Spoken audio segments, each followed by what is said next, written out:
I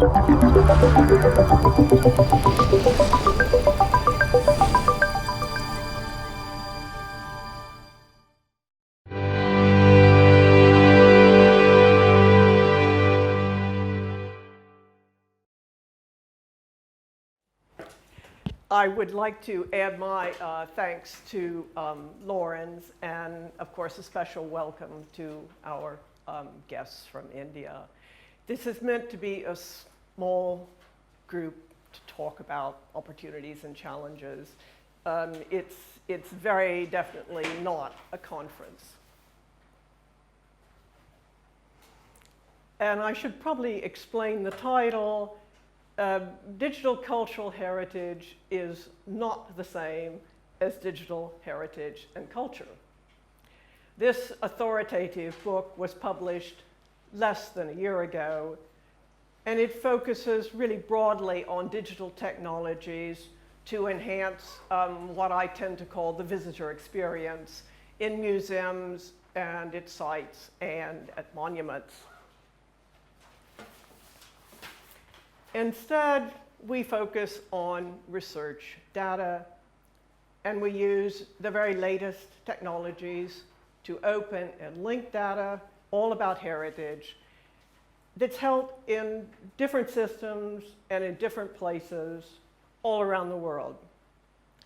We want to show how this approach enriches our understanding of the human past and how it makes it relevant to scholarship, to society, and to the economy.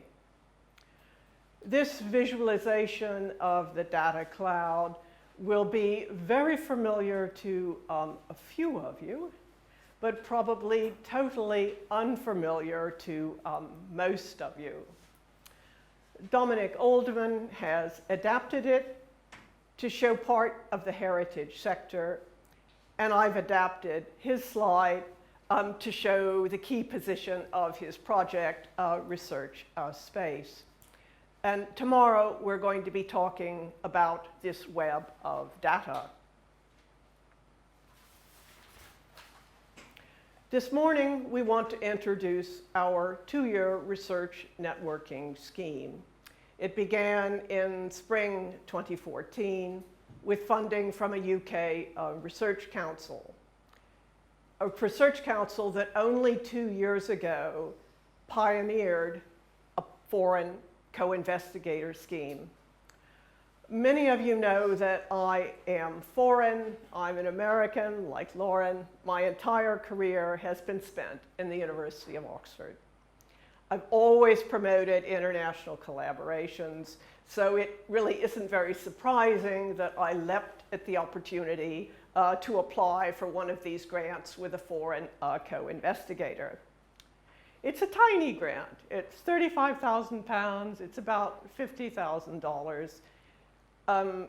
It's from the AHRC, that's the UK Research Council for the Arts and the Humanities. That amount of money, remember it's over 2 years, can work quite well for exchanging ideas within Britain, even within Europe, possibly with an American colleague. But I wanted to work with Asia, and I wanted results. So I had quite a big challenge. And I'm very happy to acknowledge additional support from the American Institute in New Delhi, from the University of Oxford, from this e-research center, from its IT services, the Humanities Division, and the Said Business School. What were we asked to do? I quote from their application proposal. It's intended to support forums for the discussion and exchange of ideas on a specified thematic area, an issue, or a problem.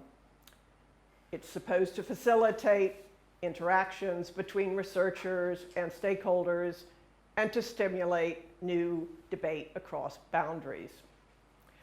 What did we actually say we would do? Well, we said we would promote collaboration between the UK and Asia in key areas of digital heritage. We also said we would promote international standards and open source software. Lastly, we said we would develop partnerships with universities, museums, libraries, and policymakers. And then what have we actually done? We found colleagues. That's the most important thing. People who want to share digital resources.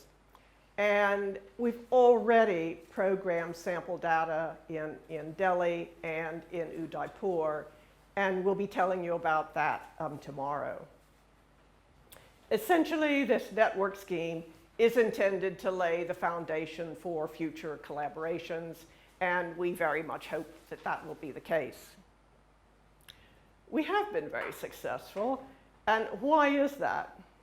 Well, technology can do absolutely wonderful things, but its success does depend upon people.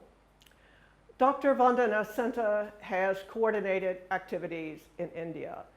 She has been the very best possible colleague I could have, utterly reliable, and I am happy to give her thanks publicly and the American Institute.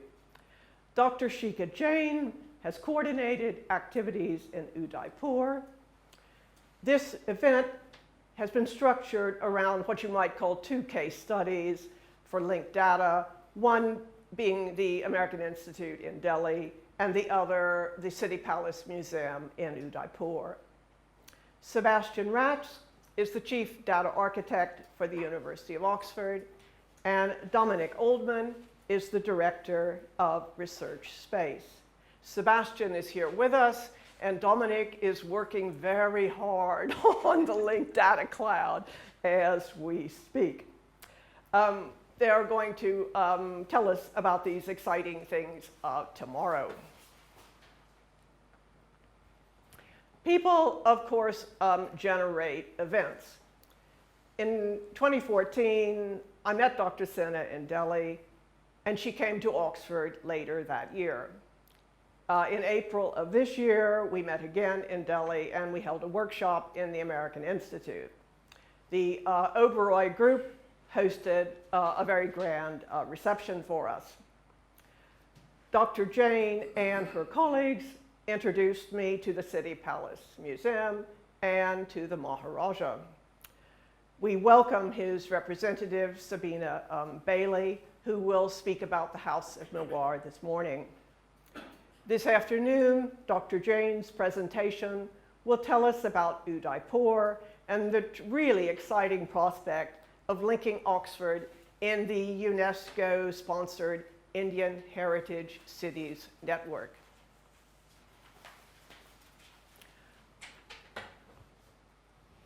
When I met the Maharaja in April, he told me, the first thing he said was, I want to open and share information about my collection. The next thing he told me was, I have just acquired TMS for the collections of the City Palace, which you see here. This flagship content management system is used by some of the world's best-known museums, for example, the Metropolitan in New York and the Getty in Los Angeles. And tomorrow, we're going to hear how the digital programs of the City Palace are using TMS.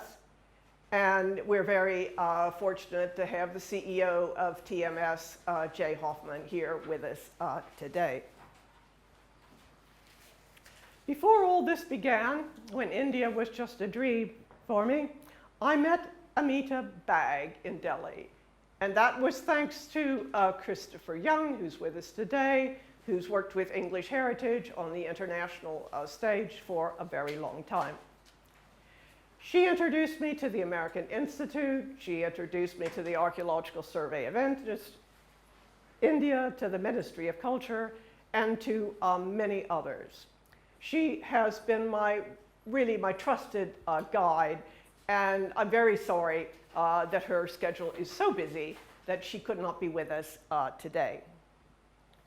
The background to all of this lies in the Cultural Heritage Program, which was launched in 2011 to promote teaching and research across broadly defined cultural heritage. To do this both within the university and well beyond it to promote international collaborations. The site's top banner suggests the global aspirations with the art of the East on the right and the art of the West on the left. The larger image will be very, very familiar to many of you. And the background to that lies in Claros, a linked open data pilot that began in 2008. You see the banner and the site style. Both were copied for the Cultural Heritage Program, and both use Google Translate, which is highlighted in red. And that's because we want this information to be accessible to everyone.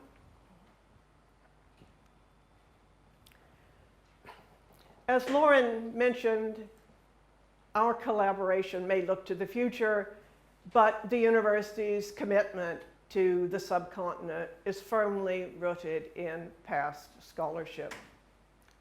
The late 19th century Indian Institute on Broad Street may now be the Martin School of the 21st century, but the elephant remains, the elephant weathercock stands proudly high above, looking down on the Martin School of the 21st century, and many original features of the building have been retained.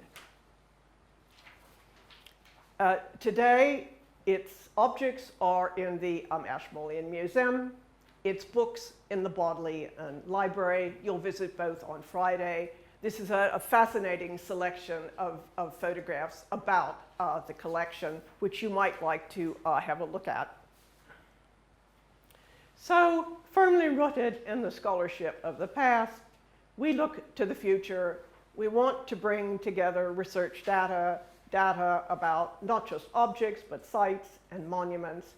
We want to bring together the scientific, the conservation information, and we want to introduce the possibility of linking intangible to tangible heritage.